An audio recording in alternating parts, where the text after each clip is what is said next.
The hair caught his eye first. That was always the tell. When you've spent 50 years reading rooms, reading people, reading the angle of a shoulder or the tilt of a chin to figure out who's about to make a move, you develop instincts. And Donald Trump's instincts, standing behind that podium on a Monday afternoon in February 2026 at the National Governors Association winter meeting in Washington, D.C., told him exactly three things in the span of about 2 seconds. 1. Gavin Newsom was sitting front row. 2. Gavin Newsom had been waiting for this moment. And 3. This was going to be fun. The president had been mid-sentence. Something about economic indicators and border enforcement metrics, the kind of policy discussion that governors pretended to care about while checking their phones under the table. Standard stuff. Necessary, boring, the vegetables before dessert. But Trump had never been a man who stuck to the menu when something more interesting was on offer. And sitting 3 rows back, actually no, front row, because of course it was front row, was the governor who had spent the entire previous week turning Donald Trump into his personal content strategy. Gavin Newsom, California, the smile, the hair that looked like it had been carved from marble by someone who really loved hair.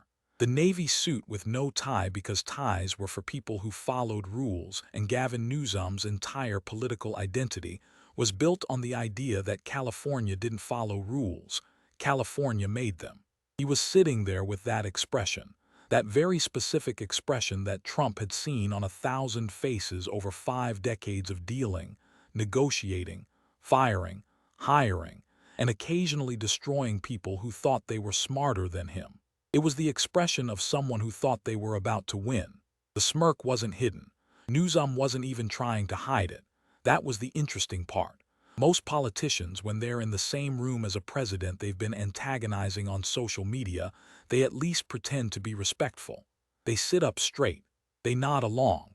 They wait until they're back in their hotel room or their home state before they start the Twitter war again. Not Newsom. Newsom was smirking in real time, in the room, 3 feet from the cameras that were broadcasting this meeting to C-SPAN and probably nowhere else. Because who watches the National Governors Association meeting on a Monday afternoon in February? But Trump knew something that Newsom's team, for all their social media sophistication and polling data and focus group testing, had not fully understood. The difference between fighting someone on social media and fighting someone in a room. On social media, you had time. You could draft, delete, redraft. You could workshop a joke with 3 staffers before posting it. You could make sure the lighting was good and the angle was right and the caption was perfect. You could be funny on your own terms, at your own pace, with an edit button in your back pocket. In a room, there was no edit button. There was Trump, there was you, and there was the entire country watching through 30 cameras to see who was faster. Trump stopped mid-sentence. Just stopped. The kind of stop that makes everyone in a room look up because the rhythm broke and human beings are wired to notice when rhythms break. 50 governors, 100 aides, 30 cameras, all of them suddenly paying attention because the President of the United States had just spotted something more interesting than border security metrics. Gavin, Trump said, and his voice had that quality, that particular warmth that anyone who'd worked with him for more than a week recognized as the sound of something devastating about to happen. I see you down there. I see you smirking. That's okay. You should smirk. You've had a great week on social media. The room shifted. Republicans leaning forward. Democrats glancing at Newsom to see how he'd react. Aides reaching for their phones because whatever was about to happen was definitely going to be news. Newsom maintaining the smirk because that was the strategy. That had been the strategy for months. Get attacked by Trump, turn the attack into fundraising, turn the fundraising into a presidential campaign. It had worked brilliantly. The knee pad stunt at Davos where Newsom held up branded Trump knee pads in front of international media. The T-Rex comparison on a panel. The tweets from his press office saying Trump can't stop thinking about the California governor. All of it designed to do one thing, get Trump's attention and keep it. The White House had responded exactly as predicted, calling him a third-rate governor, misspelling his name as Newscom. The social media war escalating, both sides winning with their respective bases. Trump winning with people who loved watching him destroy coastal elites. Newsom winning with people who loved watching someone stand up to Trump. It was perfect. It was working. It was everything the strategy had been designed to accomplish. What the strategy had not accounted for was this. The moment when Trump stopped talking about border security and started talking directly to you, 3 feet away, with 50 governors watching and no delete button anywhere in sight. The knee pads, Trump continued. The dinosaur thing, very creative, very Instagram. Your social media guy deserves a raise, which in California he'll need because a one-bedroom apartment in San Francisco costs $4,000 a month. Scattered laughter. Not loud, not raucous, but the kind of laughter that happens when a joke lands because it's true and everyone in the room knows it's true, and the person it's about is sitting right there. But since you're here, Trump said, and his voice shifted slightly, still warm but with something else underneath it, something transactional. The voice of a man who'd been making deals and breaking people since before Gavin Newsom was old enough to vote. Since you've been talking about me all week, posting about me, mocking me, doing your little routines, why don't you come up here right now? Come to the microphone. Let's have a conversation. Governor to president in front of all your colleagues. What do you say? The room went completely quiet. The kind of quiet that happens when something unexpected just became unavoidable. This was not on the schedule. This was not in the briefing. This was Trump doing what Trump did, which was taking a boring Monday afternoon intergovernmental meeting and turning it into the most entertaining thing that would happen in politics all year. Newsom didn't hesitate. That was important. That was the first test, and he passed it. He stood up immediately, buttoned his jacket in one smooth motion, the muscle memory of a man who'd been standing up in front of cameras since he was 36 years old, and walked to the podium with the kind of easy, unhurried stride that said, "I've been ready for this my entire life." He positioned himself at the second microphone, 3 feet from Trump, close enough to be confrontational, far enough to maintain dignity. The smile was still there, the smile that had won him every election he'd ever entered, the smile that looked great on camera and polled well with suburban voters and drove Republicans absolutely insane. "Mr. President," he said, and his voice was steady, polished, the voice of a man who'd been doing press conferences since he was the youngest mayor in San Francisco history. "Thank you for the invitation. Since you seem so interested in California, let me tell you what's actually happening in my state." "Actually, Gavin," Trump said, cutting him off with the cheerful brutality of a man who'd been waiting for exactly this response, "I know what's happening in California. That's the problem. So does everybody else." To understand what happened next, to understand why 25 minutes at what was supposed to be a routine intergovernmental meeting became the most watched political confrontation of 2026, surpassing even the Rose Garden dismantling of Adam Schiff 4 months earlier, you have to understand two things about both men. The first is that they are remarkably similar, both tall, both physically commanding in a way that matters in American politics whether we want to admit it or not. Both camera-ready, both built their careers on presence as much as policy.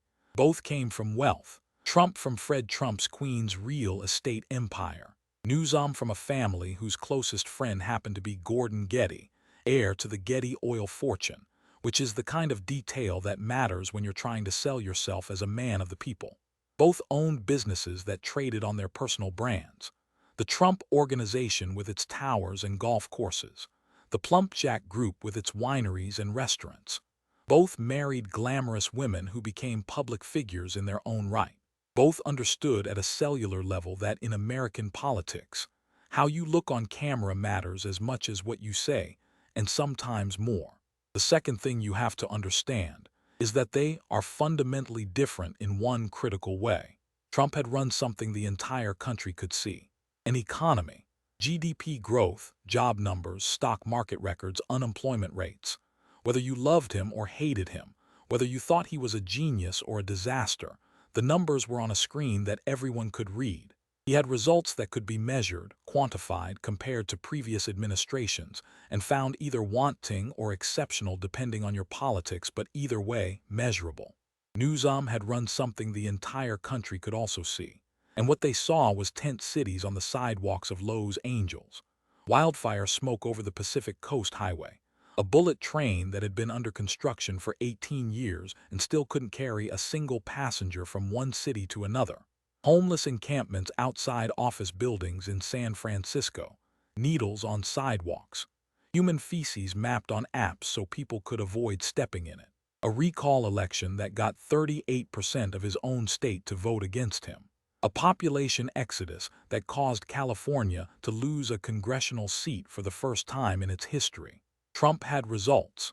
Newsom had branding.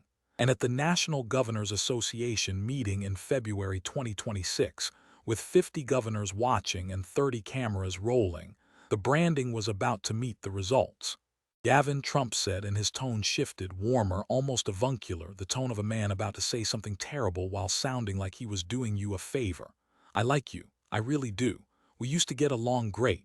Remember when I was president the first time when the fires hit Paradise in 2018? I came out to California. You met me on the tarmac. We walked through the wreckage together. That was a good day. Sad day, but a good day. We worked together. We were a team. He paused. The pause was important. Trump understood pauses the way a comedian understands pauses, the way a negotiator understands silence. The pause before the punchline, the pause before the price, the pause before the world changes. And then you went to the French Laundry. The laugh that went through the room was quiet, not loud, not raucous, but the quiet, knowing, involuntary laugh of 50 people who all knew exactly what the French Laundry meant and had been waiting to see how long it would take Trump to get there. November 6, 2020. The French Laundry, one of the most expensive restaurants in the state of California, which in a state with a lot of expensive restaurants was saying something. $350 a plate. And Gavin went there for a birthday party, for a lobbyist. No mask, indoor dining, with a big group, shoulder to shoulder, laughing, having a wonderful time. And while he was having his $350 dinner with his lobbyist friend, you know what 40 million Californians were doing? Trump turned to face Newsom directly. The warmth was still there, but underneath it was something else. Something colder, something prosecutorial. They were sitting at home, in their apartments, in their houses, alone, because Gavin had told them they couldn't go out. He told them they couldn't go to restaurants. The restaurants were closed. He told them they couldn't go to church. The churches were closed. He told them they couldn't visit their parents in the hospital. The hospitals were closed to visitors. He told teachers they couldn't go to school. He told children they couldn't go to school. He told grandparents they couldn't hug their grandchildren. And he went to the French Laundry. Newsom was standing 3 feet away with the composed expression of a man who had answered this question 100 times and had an answer ready. The answer had been workshopped. The answer had been tested. The answer had been delivered in press conferences and interviews and fundraising emails. The answer was, I apologized. I made a mistake. It was a mistake. And I almost forgot this part, Trump continued. And now the warmth was completely gone, replaced by the flat, transactional directness of a man who'd been negotiating deals for half a century and knew exactly when to show his cards. His own company, Plumpjack, terrible name, by the way. Who names a company Plumpjack? It sounds like a character in a nursery rhyme. Plumpjack owns restaurants and wineries, and those restaurants got almost $3 million in PPP loans. Government money, taxpayer money. The governor's own restaurants got $3 million from the program I created to save businesses. While other restaurants, the restaurants that his voters owned, closed forever, never opened again. Gone. Their savings spent. Their dreams dead. The family who put everything into a little taco shop or a little Italian place. They didn't get $3 million. They got a closed sign on their door and a bill they couldn't pay. That's not a governor, Gavin. That's a protection racket.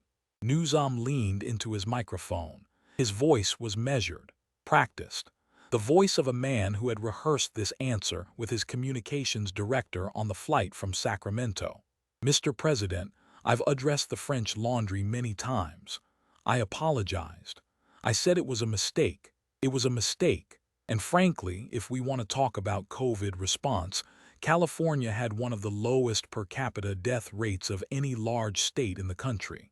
You apologize, Trump said, cutting him off with the cheerful brutality of a man who had been waiting for exactly this response. Great, wonderful, very noble. But here's my question, Gavin, and I want you to think about this. The restaurants that closed, the small ones, the family ones, the ones owned by immigrants who put everything they had into their business. Can they get an apology? Can they accept an apology? They can't because they're gone, the business is closed, the dream is dead, the savings are spent. Can the kids who missed a year of school get an apology? The kids who fell behind? The kids who had mental health crises because they were locked in their houses for 12 months?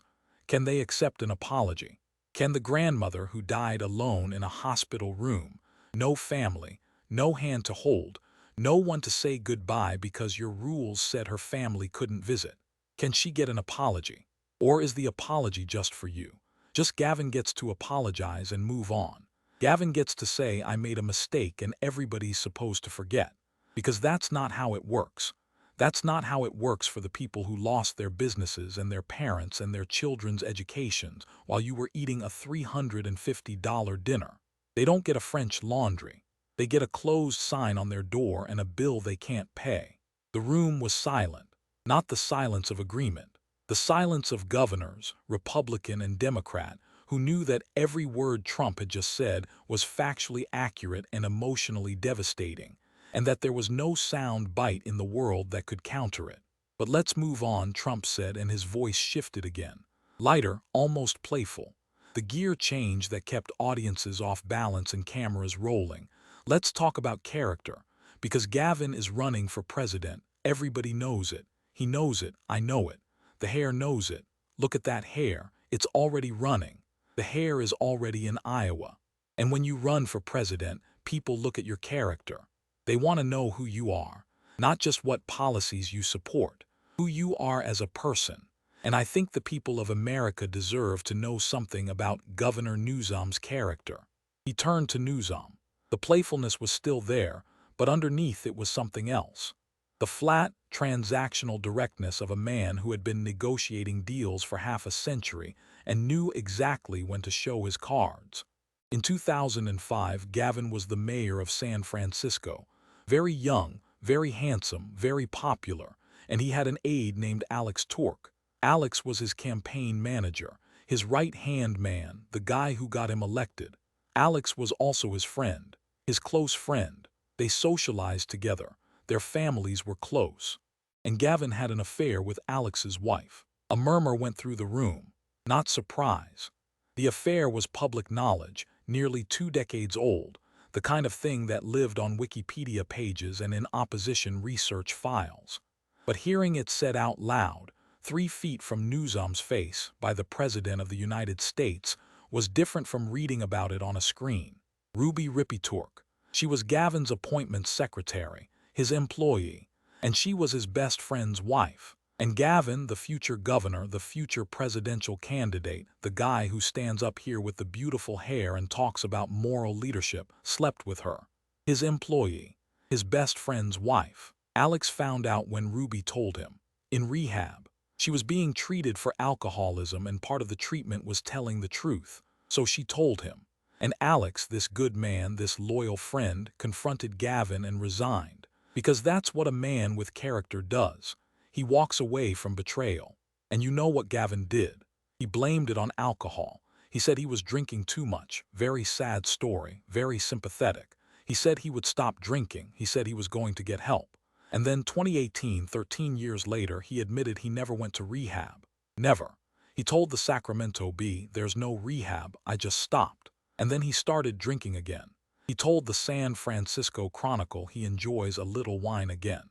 Trump paused, then delivered the line he'd been building toward. He blamed his affair on alcohol. He didn't go to rehab. He started drinking again. And he owns a winery, Plumpjack Winery. He makes wine. That's like blaming a car crash on driving and then opening a dealership. That's like blaming a fire on matches and then selling matches. Laughter. Genuine, rolling, bipartisan laughter. The kind of laughter that happens when a joke is both funny and true, and the person it's about is standing 3 feet away unable to escape. And I hate to bring this up, Trump continued, but I can't resist. His ex-wife, Kimberly, beautiful Kimberly Guilfoyle, Gavin's first wife. You know where she is now. She's with my son, Don Jr. She's in the Trump family. She's going to be ambassador to Greece. Beautiful country, Greece. Beautiful posting. And she got there by leaving Gavin Newsom and joining the Trumps. He turned to the room with the timing of a man who'd been doing stand-up comedy in front of 20,000 people, at a time for a decade. Even his wife switched teams. The laughter was louder this time. A Republican governor in the second row covered his face. A Democratic governor bit her lip. Newsom stood still, his smile fixed, his eyes unreadable. But enough about the personal stuff, Trump said, though his tone suggested he could have done the personal stuff for another hour and enjoyed every second. Actually, one more thing. Because I keep hearing Gavin described as a self-made man, a man of the people, fighting for the little guy. And I think the other governors in this room, some of whom actually are self-made, deserve to know the truth. Gavin's godfather, his godfather, is Gordon Getty.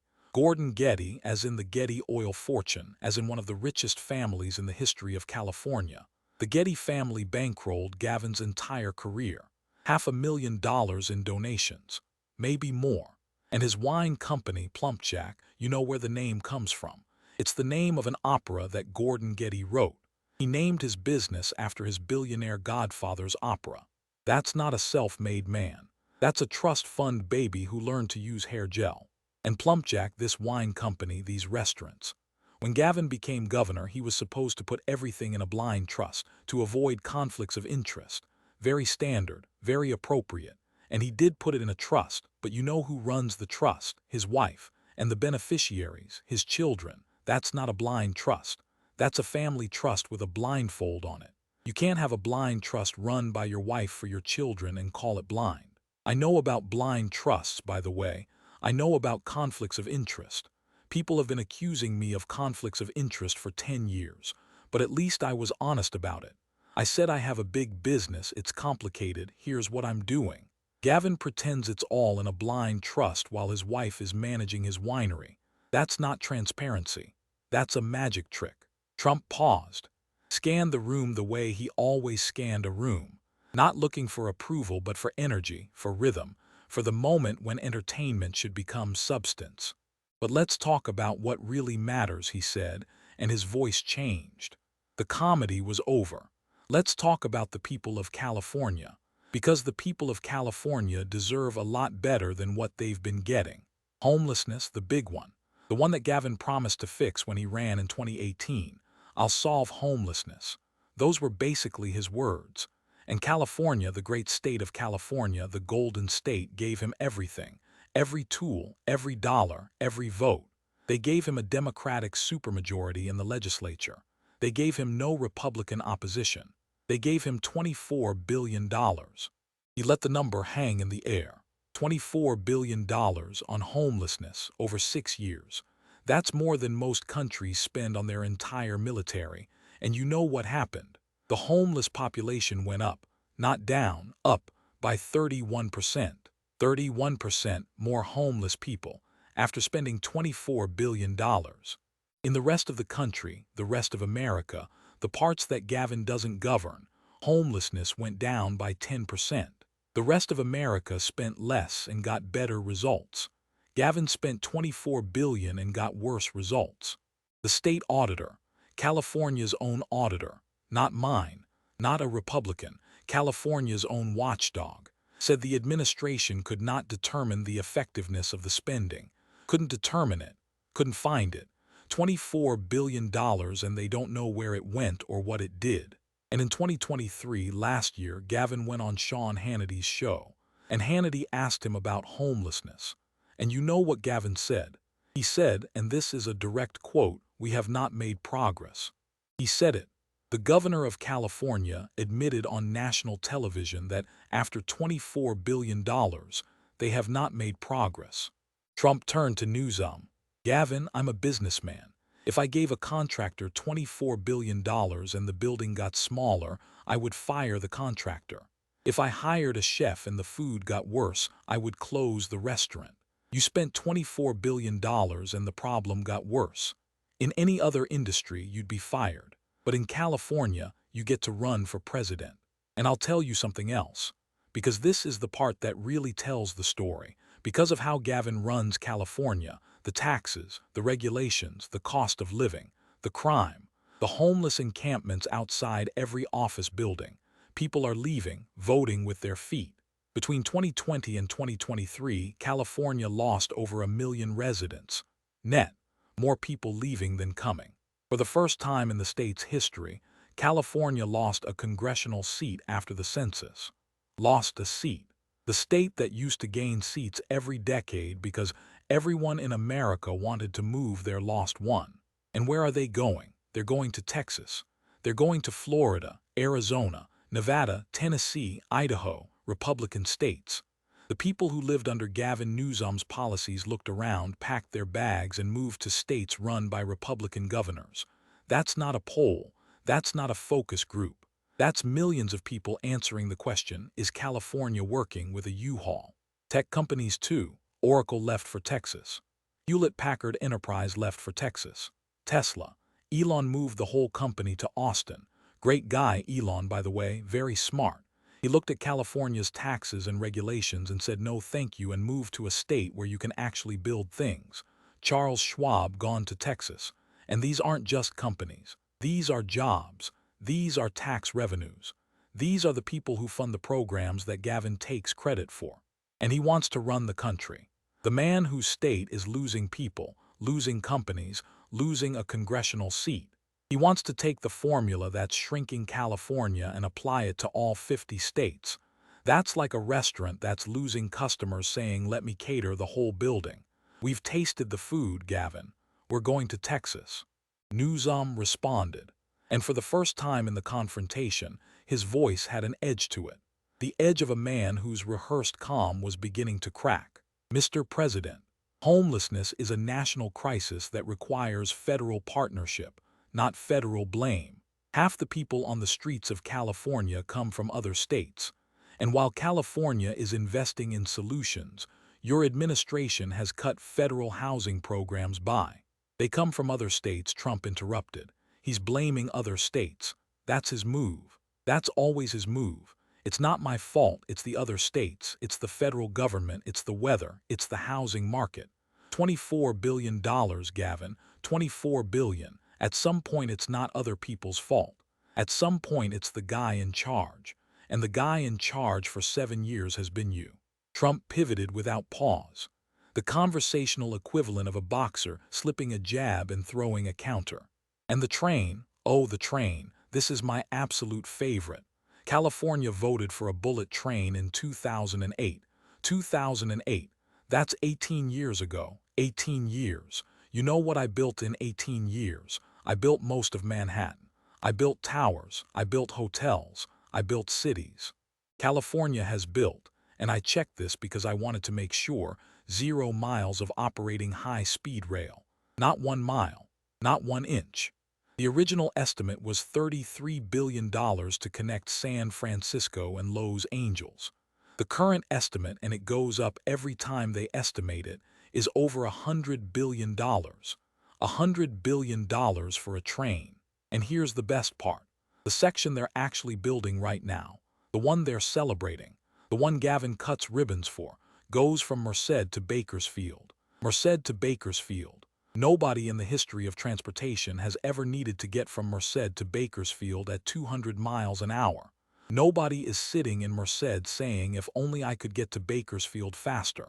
That's not a bullet train. That's a money train. It picks up tax dollars in Sacramento and delivers them to consultants in Los Angeles. That's the only route it runs. Newsom cut in. Sharper now. The rehearsed calm giving way to something more authentic, more combative. The Newsom that his supporters loved and his opponents underestimated. Mr. President, since we're talking about construction projects, let's talk about your wall. The border wall that Mexico was going to pay for. How much of that got built? How much did Mexico pay? Because I seem to recall a lot of promises and not a lot of wall. The room stirred. It was Newsom's best punch of the afternoon. A counterattack that used Trump's own record against him. The same technique Trump had been using for 25 minutes. For a moment, the dynamic shifted. Newsom was doing what his team had trained him to do: fight back, match energy, give the cameras something to play. Trump didn't flinch. He didn't pause. He smiled the way a boxer smiles when his opponent finally throws a punch worth respecting. 452 miles of wall, Gavin. 452. And I built them against lawsuits from your state, against obstruction from Democrats in Congress, against every judge in the Ninth Circuit trying to block me. And the sections I built, illegal crossings, dropped 90% in those sectors. 90. You want to compare construction records? I built 452 miles of wall in 4 years against the entire Democratic establishment. You've built 0 miles of train in 18 years with a supermajority in your own legislature. Nobody was blocking you, Gavin. Nobody.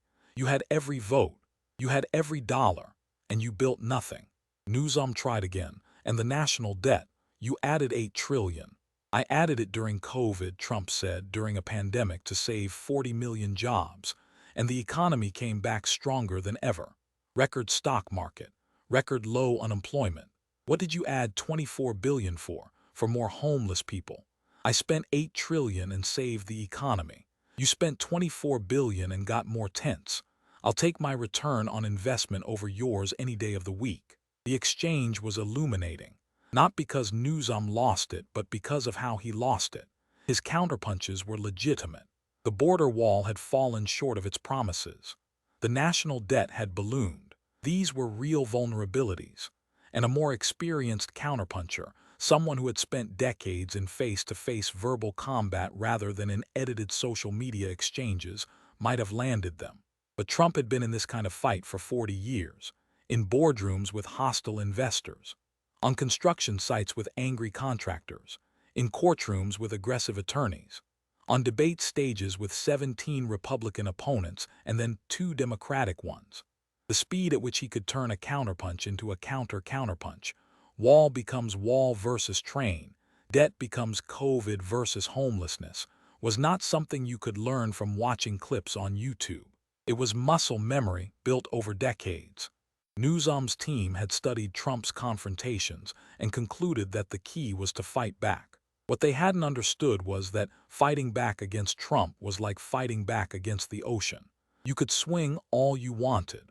The water just moved around your fist and came at you from a direction you hadn't anticipated. And the fires, Trump said, and his voice dropped. Not to comedy but to something raw. The fires in January, Palisades. Eaton, 29 people dead.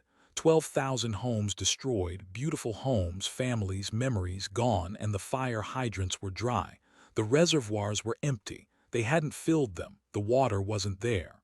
In a state that knows, that has always known, that wildfire season is coming every single year, the reservoirs were empty and the hydrants were dry. And Gavin's fire chief, the chief of the LA Fire Department, was on vacation. During fire season. On vacation. And Gavin, this is documented, this isn't me, this is an investigation by NPR, by Cap Radio. Gavin's administration overstated the acreage they treated for fire prevention by 690%. They said they'd cleared 90,000 acres. Actual number, 11,000. They lied by 690%. That's not a rounding error. That's not an accounting mistake. That's a lie. And 29 people died. The room was silent again. This was different from the French Laundry or the affair or the bullet train. This was death. And Trump, for all his comedy, for all his mockery, knew when to stop performing and start prosecuting. And after the fires, remember this. Gavin came to the airport when I flew to LA. He met me on the tarmac. He shook my hand. He looked into the camera and said, "You were there for us during COVID. I don't forget that, and I have all the expectations we'll be able to work together." Beautiful. Very classy, very respectful, and I said we're going to get it done. 5 months later, he sued me for sending the National Guard to help with immigration enforcement. He sued me for protecting his state. He shook my hand in January and sued me in June. That's Gavin Newsom. Nice smile to your face. Lawsuit in his back pocket. Newsom had been standing through all of it. The French Laundry, the affair, the homelessness numbers, the bullet train, the wildfires. He had absorbed it the way he absorbed everything, with the practiced composure of a man who believed that looking unruffled was the same as being unruffled. Now he leaned into the microphone for the statement he had been preparing. The statement his team had anticipated would be his defining moment. The clip that would play on MSNBC for a week. The soundbite that would launch a presidential campaign. "Mr. President," he said, and his voice was steady, polished. The voice of a man who had stood in front of cameras since he was the youngest mayor in San Francisco's history. California is the fifth largest economy in the world. We lead the nation in innovation, in clean energy, in technology, in the creative industries. We generate more GDP than most countries. We are where the future is invented. And the people of California, 40 million strong, don't need lectures from a president who has spent more time attacking our state than helping it. It was a good line. It was, on paper, a powerful line. It had the cadence and the confidence and the camera readiness that had made Gavin Newsom the frontrunner for the 2028 Democratic nomination. It was the kind of line that tested well in focus groups and played well on progressive podcasts and looked impressive on a teleprompter. Trump waited until Newsom finished. Then he smiled. Not the predatory smile he had given Adam Schiff in the Rose Garden 4 months earlier, but something more casual, almost pitying. The smile of a man who had just watched someone play their best card and found it wanting. Fifth largest economy, Trump repeated. Innovation, clean energy, technology, very nice, very impressive on paper. But Gavin, since we're comparing, you also lead the nation in homelessness. You lead in people leaving your state. You lead in unaffordable housing. You lead in tent cities on public sidewalks. You lead in businesses relocating to Texas and Florida and Tennessee. You lead in needles on sidewalks and feces on streets and parents who are afraid to walk their children to school. You're the fifth largest economy in the world, and your people can't afford to live there. You lead in technology, and your fire hydrants don't have water. You lead in innovation, and your bullet train can't go from San Francisco to Los Angeles. Gavin, you've got the hair, you've got the smile, you've got the Instagram, you're very California. But here's the thing about California, and I mean this, I really mean this. Hair doesn't run a state. Charisma doesn't house the homeless. Social media posts don't put out wildfires. And knee pads jokes don't make you president. You know what makes you president? Results. I had results. Economy, jobs, no new wars, record stock market. That's why I'm standing here. That's why I'm the president of the United States. And you're the governor of a state that people are leaving. What are your results? $100 billion train that doesn't move. $24 billion on homelessness that got worse. Wildfires that burned because your reservoirs were empty. A recall election that got 38% of your state to vote against you. And a dinner at the French Laundry that the people of California will never, never forget. He turned to the other 49 governors. Any of you want to trade states with Gavin? Anyone? Governor Abbott, Governor DeSantis, Governor Whitmer, anyone want to trade? Silence. Nobody raised a hand. Nobody laughed. The question was rhetorical, but it didn't need to be. The answer was on every face in the room. Trump turned back to Newsom. You want to be president, Gavin, I understand. You've got the look. You've got the ambition. You've got the hair. And in politics, hair matters. Believe me, I know. But before you try to run America, fix California. Fix the homeless crisis. Finish the train. Fill the reservoirs. And maybe, just maybe, stop sleeping with your best friend's wife and eating at the French Laundry while your state is locked down. He leaned back from the podium. Go home, Governor. Your state needs you. Although based on the results, maybe they'd be better off without you. The confrontation lasted 25 minutes. In those 25 minutes, every data point that the Republican National Committee had been compiling on Gavin Newsom for 3 years was delivered not in an opposition research document, but in the voice of a man who had mastered the art of making numbers feel personal and statistics feel like insults. 24 billion was a statistic. 24 billion and more homeless was a weapon. Newsom walked back to his seat. He did not leave the room. He did not turn red. He did not stumble. He sat down, crossed his legs, and within 45 minutes posted on X. The President of the United States just spent 25 minutes attacking California's governor instead of solving problems for the American people. We're in his head, rent-free. The post received 3.2 million likes. This was the Newsom play. It was always the Newsom play. Get attacked by Trump. Turn the attack into content. Turn the content into fundraising. Turn the fundraising into a presidential campaign. It was clever. It was strategic. And it worked, at least within the ecosystem of Democratic donors and progressive media that constituted Newsom's political universe. The clip of the full confrontation received 85 million views in 72 hours. The reactions split as they always split, along the fault lines of American political opinion. Liberal media praised Newsom's composure. He stood his ground, wrote a columnist for the Los Angeles Times. He didn't flinch. MSNBC ran the fifth largest economy line on a loop and invited 3 guests to discuss why Newsom had won the exchange. Conservative media ran the homelessness numbers, the bullet train numbers, the wildfire numbers, and the French Laundry clip on a loop, and invited 3 guests to discuss why Newsom had been destroyed. Fox News played the Guilful line. Even his wife switched teams 14 times before midnight. But the neutral analysis, the analysis that would matter in a 2028 general election, if not in a Democratic primary, noticed something that both sides were reluctant to acknowledge. Newsom had no answer for the numbers. He had answered the French Laundry with "I apologized." He had answered the affair with silence. He had answered the homelessness crisis by blaming other states and the federal government. He had answered the wildfires with nothing at all. And he had answered the bullet train with nothing at all. His closing statement, fifth largest economy, innovation, clean energy, technology, was branding. It was a slogan. It was the verbal equivalent of a campaign poster. And Trump had countered it with data points that could be verified by anyone with a search engine. The deeper damage was not to Newsom's dignity. Newsom's dignity was intact. He had smiled. He had composed himself. He had posted the rent-free tweet.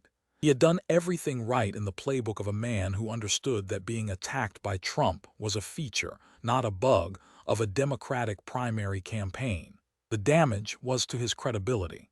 Because in 2028, if Gavin Newsom stood on a debate stage in Des Moines or Manchester or Charleston, the person across from him would not be Donald Trump. It would be Gretchen Whitmer or Josh Shapiro or J.B. Pritzker. And one of them, probably all of them, would look at Gavin Newsom and say the words that Trump had placed in the political atmosphere like a virus that could not be unbreathed. Governor Newsom, you spent $24 billion on homelessness and the problem got worse. Your bullet train has been under construction for 18 years and doesn't carry a single passenger. Your state had wildfires that killed 29 people because the reservoirs were empty. How is your plan for America different from your plan for California? And Gavin Newsom would have to answer, not with fifth largest economy, not with innovation, not with rent-free, with an answer, a real answer. An answer that explained how a man who spent $24 billion and got worse results was qualified to spend $4 trillion. The irony was that Newsom knew this. He was not a stupid man. He was, by most accounts, a genuinely intelligent, policy-literate, ambitious politician who understood the mechanics of government at a level that many of his peers did not. He could speak about housing policy and water management and clean energy with a fluency that would impress any policy wonk in Washington. He had real accomplishments. California's clean energy records were real.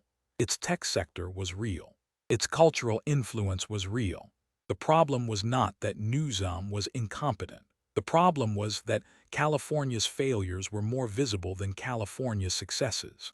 A tent city on a sidewalk was more visible than a solar panel on a roof. An empty reservoir was more visible than a clean air report.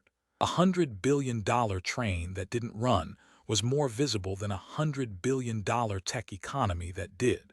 And Donald Trump understood visibility better than any politician alive. There was another dimension to the damage that wouldn't become apparent for months. Newsom's 2025 strategy had been built around one core idea: provocation. Attack Trump on social media. Get attacked back. used the attacks to position himself as the Democratic Party's most visible fighter. The knee pad stunt at Davos, the T-Rex comparison, the rent-free tweets, the partisan redistricting gambit, which Newsom had explicitly framed as a response to Republican redistricting in Texas, a move that generated national headlines and positioned him as a fighter willing to break norms in the name of fighting back. It was all designed to create one image: Gavin Newsom, the man who stands up to Donald Trump. The NGA confrontation didn't destroy that image. It complicated it, because standing up to Trump was only valuable if you looked good doing it. And looking good didn't mean looking composed or dignified or unflappable. Adam Schiff had looked all of those things in the Rose Garden, and it hadn't mattered. Looking good meant having an answer, having a comeback that landed, having a data point that could match Trump's data points. And Newsom, for all his preparation, for all his social media savvy, had not been able to match 24 billion and more homeless with anything that hit as hard. In the weeks after the NGA, the conversation in Democratic circles shifted, subtly but perceptibly. The question was no longer, can Newsom stand up to Trump? The NGA had answered that in the affirmative. Newsom had stood there, taken the hits, smiled, and posted. The question became, can Newsom answer for California? And that question was harder, because the answer required not a social media strategy but a policy record. And Newsom's policy record, stripped of the branding and the hair and the Instagram, looked like this: 24 billion on homelessness, more homeless; 18 years on a bullet train, 0 miles; wildfires that burned because of mismanagement; a population exodus; a recall that got 38% of his own state to vote against him. A Whitmer advisor speaking off the record to a reporter said it plainly: the problem is not that Trump attacked him. The problem is that California attacked him. Trump just read the stats. Trump had not waited for Newsom to leave the room. He had continued his speech to the governors: border security, economic growth, the things he had planned to talk about before he spotted the hair in the front row. But near the end, after discussing a trade agreement and a military appropriation, he paused. He looked out over the room, and he said something that sounded, for once, like it might have been sincere. I like Gavin, I really do. He's got the hair, he's got the smile. He's got the whole package, he's very California. And I love California, I really do. I made movies there, I had shows there, I have a golf course there. Beautiful state, the most beautiful state in America, and I've been to all of them. But here's the thing about California. It used to be the greatest state in America, maybe the greatest place in the world, the Golden State. People dreamed about moving to California. Movies, music, beaches, technology. The American dream was the California dream. If you wanted to make it in America, you went to California. That's where you went. That's where the magic was. And now people are leaving. Tech companies are leaving. Families are leaving. They're going to Texas. They're going to Florida. They're going to Tennessee, North Carolina, Idaho. They're going to places where they can afford a house and their kids don't step over needles on the way to school. That's not my fault. That's not the Republican Party's fault. That's what happened to California under one-party rule, under Gavin Newsom's leadership, under the leadership of beautiful hair and beautiful speeches and beautiful social media posts that don't add up to a single solved problem. And now he wants to do for America what he did for California. He shook his head slowly. Not for comedy, but with something that looked, from certain angles, like genuine sadness. I just spent 4 years building this country back. The economy, the borders, the standing in the world. I built it back. And I'm not going to let anybody, no matter how good their hair is, tear it down. He walked away from the podium. Gavin Newsom sat in his chair for 20 minutes after the speech ended, talking to aides, taking calls, projecting the unflappable composure that was his brand and his armor. He looked to the cameras like a man who had been through a fire and come out unscathed. He looked like a man who was already turning the experience into political gold. He looked, in every way that a camera could capture, like a man who had won. But in the weeks that followed, something changed. Not in Newsom's strategy. He continued the social media war, continued the snarky posts, continued building the 2028 operation. The something that changed was the conversation around him, and the conversation had a number attached to it. 24 billion. This was the truth that the confrontation had exposed. The truth that Newsom's social media operation could not meme away, that his fundraising could not buy back, that his hair and his smile and his composure could not obscure. California was his record, and his record was indefensible. Not entirely. The fifth largest economy was real. The clean energy leadership was real. The technology sector was real. But the failures were also real. And they were the kind of failures, visible, measurable, emotionally resonant, that a political opponent could fit on a bumper sticker. 24 billion and more homeless, 18 years and 0 miles, empty reservoirs, 29 dead, French Laundry, $350 a plate. In the end, the confrontation between Trump and Newsom was not a debate. It was an audition. And both men were auditioning for different audiences. Newsom was auditioning for the Democratic primary. Look at me standing up to Trump, taking the punches, smiling through it, turning the attack into content.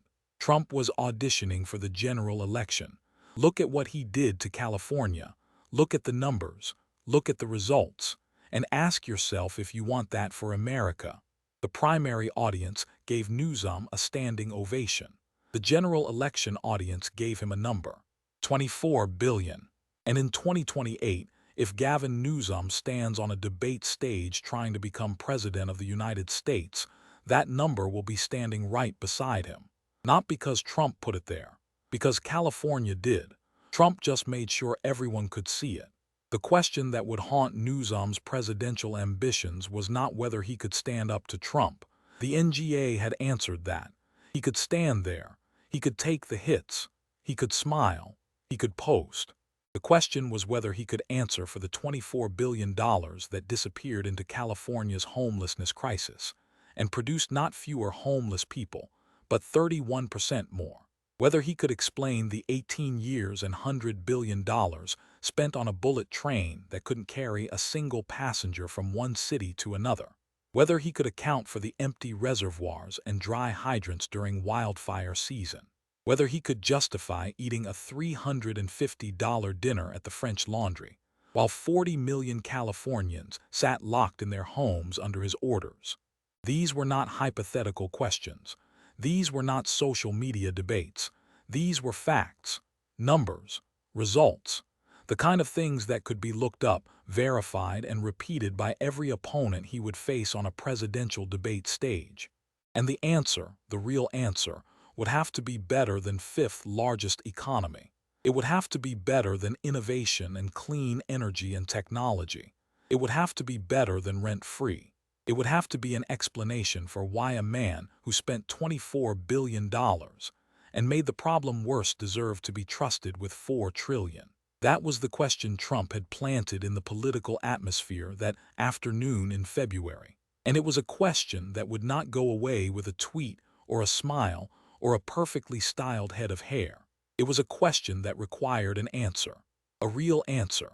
And as Gavin Newsom sat in that room, maintaining his composure, projecting confidence, already planning his social media response, the one thing he didn't have, the one thing his team hadn't prepared, the one thing that no amount of branding or Instagram or progressive media support could provide, was that answer. California had given him 7 years to find it. He had spent $24 billion looking for it, and he still didn't have it. That was what Trump had exposed in 25 minutes at the National Governors Association meeting. Not that Gavin Newsom couldn't handle an attack, but that he couldn't explain his record. And in American politics, when you're running for president, your record is the only thing that matters. Everything else, the hair, the smile, the Instagram, the social media wars, the fundraising, the branding, all of it is just noise. Trump understood that. He had always understood that. It was why he talked about GDP growth and unemployment rates and stock market records, numbers that could be measured, results that could be verified. Newsom had understood it too. That was why he kept talking about the fifth largest economy and innovation and clean energy. He was trying to create his own set of numbers, his own results. The problem was that the numbers everyone could see, the numbers that were playing on Fox News and being shared on social media and being discussed in living rooms across America, were not the numbers he wanted them to see. They were seeing 24 billion and more homeless, 18 years and 0 miles, empty reservoirs, 29 dead, $350 a plate. Those were the numbers. Those were the results. And those were the numbers that would follow Gavin Newsom wherever his presidential ambitions took him. Not because Donald Trump put them there, but because they were true.